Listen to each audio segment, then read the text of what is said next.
आज के दिन आप हमारे दर्शकों को क्या सजेस्ट करेंगे, क्या क्या वो कर सकते हैं?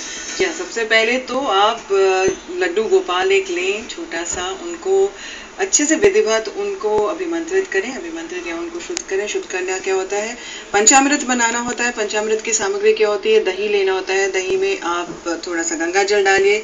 5 चीजों का तत्व पंचामृत बनता है, मतलब दही, तुलसी, गंगा जल, साथ में आप थोड़ा सा घी और शक्कर। ये 5 चीजों से मिलाकर के आपका पंचामृत बनता है। उससे उनको स्नान कराएं। साथ ही साथ उसके पश्चात कच्चे दूध से स्नान कराएं। गाय का दूध हो तो बहुत उत्तम है, भगवान कृष्ण को बहुत पसंद है गाय का दूध। और उसके पश्चात अगर हम बोले तो गंगा जल से स्नान कराने के बाद उनको नए वस्त्र धारण कराएं। पीत वस्त्र उनके लिए बहुत फेवरेबल होते हैं। चंदन का उनको माथे पे टीका लगाएं। छोटी सी एक मोरपंखी रखें साथ में, और बांसुरी रखें। एक झूला झुलाएं, और साथ में झूला झुलाने का विधान होता है। उनके लिए साथ में जो सामग्री की जाती है, नारियल की बर्फी स्पेशली बनाई जाती है, पंजीरी बनाई जाती है। आज के दिन में आप उनको इसका भोग लगा सकते हैं। अन्यथा कई जगह 56 भोग का भी विधान है, लेकिन भगवान कृष्ण ऐसे थे, सुदामा के कच्चे चने भी खा के खुश हो गए थे।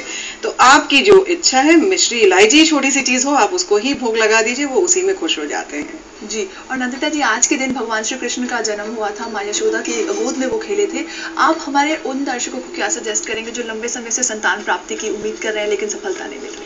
जी हाँ, बिल्कुल बहुत उत्तम प्रश्न आपने पूछा है कि क्या ऐसा कर सकते हैं हम आज के दिन की आपके अगर प्रॉब्लम्स हैं, संतान नहीं हो पा रही है आपकी, और वहीं पे अगर है भी संतान तो कष्ट दे रही है, तो इस कष्ट की मुक्ति के लिए ये दिन सबसे पूरे साल भर में सबसे उत्तम दिन माना जाता है। इस दिन आप लड्डू गोपाल की उपासना करें, संतान गोपाल मंत्र का जाप करें उनके सामने, और बहुत सच्चे दिल से उनको मक्खन का भोग लगाएं। मक्खन में क्या होता है कि बहुत गाय का अगर मक्खन होगा तो बहुत सुंदर रहेगा, बहुत शुद्ध रूप से उसमें बहुत सारे विटामिन्स के कंटेंट होते हैं। और जब आप भोग लगाते हैं उनको, आप मनी मन प्रार्थना करें। मंत्र उनका होगा ओम नमः भगवते वासुदेवाय नमः।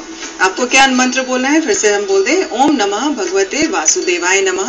आप इस मंत्र के 108 बार जाप कर सकते हैं, 1008 बार जाप कर सकते हैं। लेकिन आप जब जाप करेंगे, आपको बहुत स्ट्रांग एक अंदर ही अंदर अपना मेंटल प्रार्थना करनी है, प्रण करना है कि हे ईश्वर, जिस तरह से आपने दो माताओं की गोदे भरी ना, देवकी की भी भरी और साथ ही साथ यशोदा माँ की भी बनी है, उसी तरह से हमारे घर में भी किलकारी गूंजे। आप ही की तरह कोई लड्डू गोपाल हमारे घर में भी आए। और अगर आपके ऑलरेडी संतान है और परेशान हो, तो आप बोलिए कि आपकी जो एनर्जीज है, जिस हिसाब से आपने मंत्र मुग्ध अपनी माओं को करा था, जिस हिसाब से इतनी पावरफुल एनर्जीज थी, वही एनर्जीज मेरे घर में भी आए और मेरी रिलेशनशिप मेरे बच्चों के साथ, मेरे संतानों के साथ इंप्रूव करें। जब तहे दिल से आप इस मंत्र का जाप करेंगे, आपकी जो भी संतान से संबंधित कष्ट है, ईश्वर ने चाहा, भगवान ने चाहा, जरूर यहाँ पे बहुत पावरफुल मंत्र होता है। आज के दिन स्पेशली करने में आपको जरूर रिजल्ट मिलेगा। बिल्कुल। और कृष्ण की लीलाएं बहुत सी हैं, और अगर खास तौर पर बात की जाए बाल लीला की, क्या महत्व है? बहुत ज्यादा इंपॉर्टेंट महत्व है। जब हम बाल लीला की बात करते हैं, बाल लीला का वो जो रूप जो शुरुआत के 10 से 11 साल भगवान ने वृंदावन में गुजारे थे, वहां पे क्या था, जब बाल लीला का था, उसका एक सिंबॉलिक सिस्टम है यहाँ पे, where he started showing his innocence, जो कि एक कृष्ण से संबंधित होता है, नाइविटी होती है, और साथ ही साथ स्पिरिचुअलिटी का बहुत हायर फॉर्म।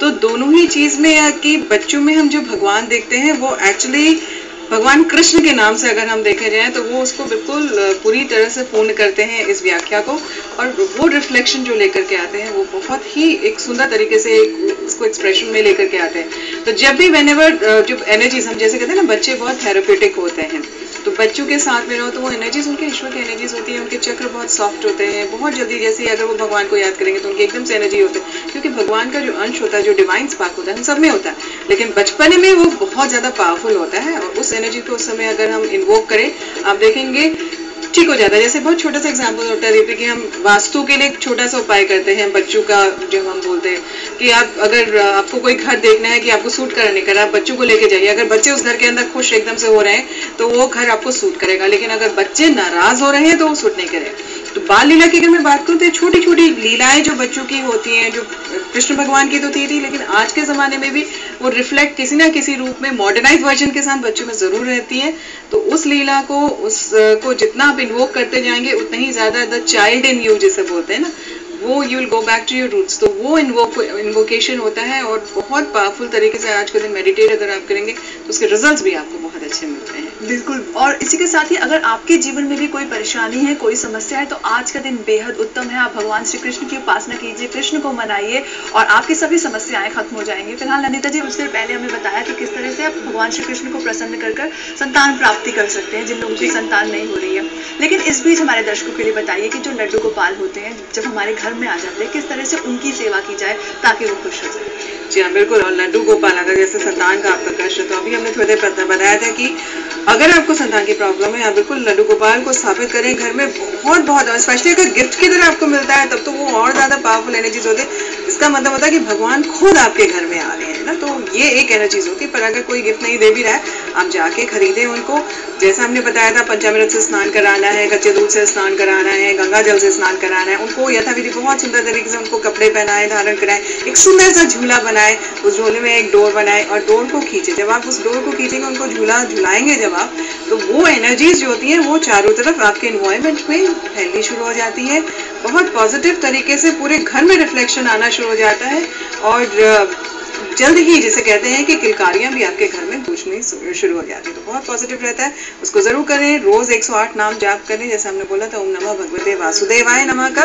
ये संतान प्राप्ति के लिए बहुत उत्तम उपाय होता है, आपको जरूर फायदा होगा। और पंचामृत के बारे में आपने बताया क्या रोज पंचामृत से स्नान करवाया जाए, और साथ ही साथ जो पंचामृत आपने बताया कि आज विशेष तौर पर जिससे स्नान करवाया जाए, उसे क्या फिर प्रसाद समझ के ग्रहण कर लेना चाहिए? जी, पंचामृत क्या होता है? जब हम पंचामृत को बनाते हैं, पंचामृत से पहले आपने भगवान को स्नान कराया, तो उसमें थोड़ी तो पंचामृत आपका बचता है कटोरी में। तो वो जो बचता है वो तो प्रसाद की तरह भी चढ़ता है, एक स्नान के लिए होता है। जो स्नान करने के बाद, जो उनके स्नान के बाद जो पंचामृत होता है, उसको आप बाहर किसी भी अच्छे शुद्ध पौधे में जा करके उनको वहां बाहर डाल सकते हैं। जैसे पंचामृत से स्नान कराया, कच्चे दूध से कराया, गंगा जल से कराया, तो वो रहेगा ना, उसका क्या करना है, तो उसको गमले में डालें, आप किसी भी अच्छे गमले में डालें। उस तरह से करके करते, मतलब गंदी जगह में आपको नहीं उसको डालना है।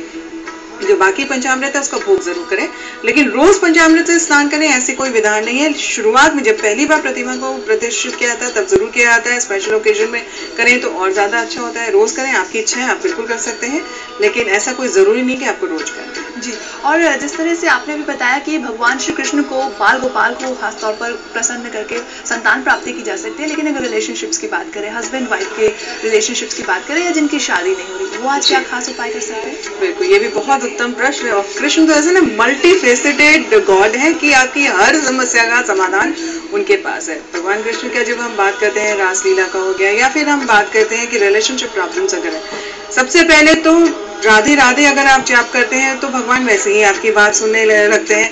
तो आप राधे कृष्णा करके भी जाप करेंगे तो और भी अच्छा है। तो जो भी आपकी इच्छा है आप उस तरह से जाप करें।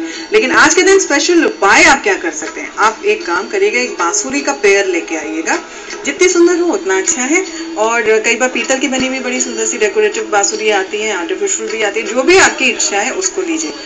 जैसे कई लड़कियों की शादियां नहीं हो रही होती हैं, विवाह नहीं हो पा रहा, संपन्न नहीं हो पा रहा है, उनके लिए भी, और अगर आपकी रिलेशनशिप प्रॉब्लम है उस वजह से भी आपको क्या करना है, आपने सब पूजा विधान किया, उसके बाद आप कृष्ण मंदिर में जाइए और दोनों बांसुरी लेके जाइए, वहाँ कृष्ण भगवान को भोग लगाइए और साथ में इन बांसुरी को उनके चरणों में रखें और साथ में एक मनी मन प्रार्थना करें कि जिस तरह से आपकी बांसुरी के धुन से राधा रानी आपके एक लीन हो गई थी और साथ ही साथ you became one as a soul, तो उसी तरह से मुझे भी मेरा सोलमेट मिले। और आज मैं आपको इन्वोक करती हूँ कि आपकी जो ये बांसुरी की धुन है या जो ये एनर्जीज है वो मेरी लाइफ में आए।